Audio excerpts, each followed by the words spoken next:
wanted to make for you all. So I'm going to quickly show you the logos of the organizations that are these standard setters that we facilitate.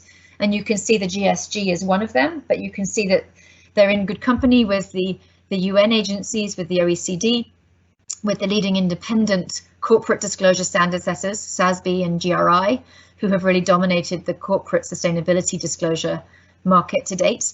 And also BLAB, very much focused on SMEs and helping companies not just measure, but then benchmark their performance so that they can establish themselves as distinctive by becoming B Corps. So it's a deliberate variety of organizations, and we actually think that all of these organizations work if they can work intentionally together, is very coherent and actually could really provide the basis for a complete landscape of principles, frameworks and standards.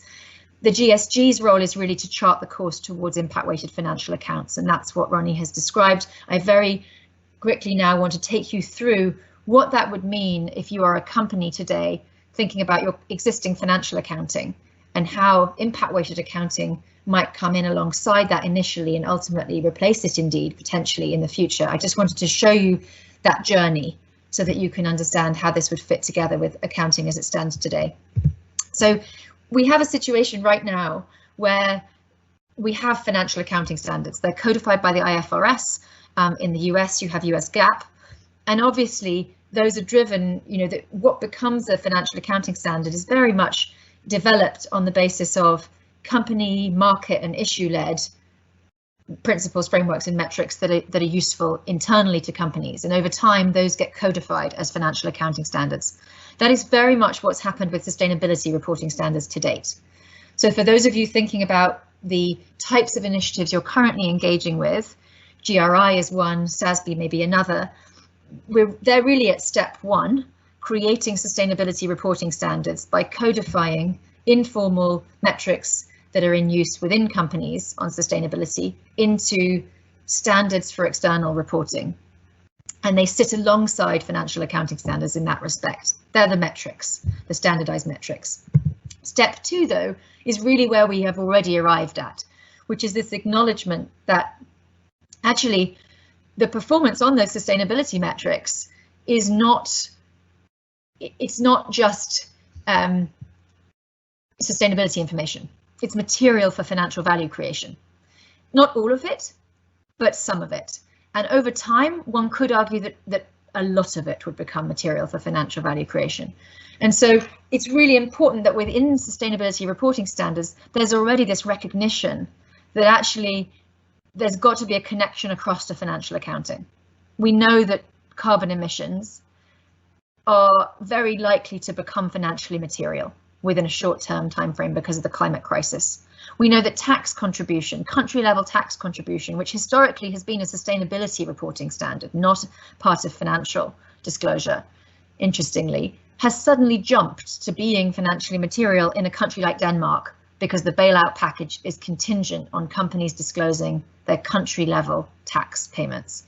And so we can see how dynamic it is that a sustainability issue, an impact, can jump from being something you might disclose in a sustainability report to being actually something that has a direct implication for your financial accounts. Step three is now, I think, where we're starting to see the more progressive side of financial accounting evolving, which is this recognition that the performance on some of these sustainability metrics are actually something that can be valued in financial terms and recognized on the balance sheet of a company, for example. So human capital assets are increasingly being valued as part of a business's overall assets. This is broadly called intangibles, but it's a really growing area of financial accounting. And I'm showing you all of this because I want you to see why we think this path is credible, that some of this is already underway. And then obviously step four, which is what Ronnie was describing, would require a change in public policy.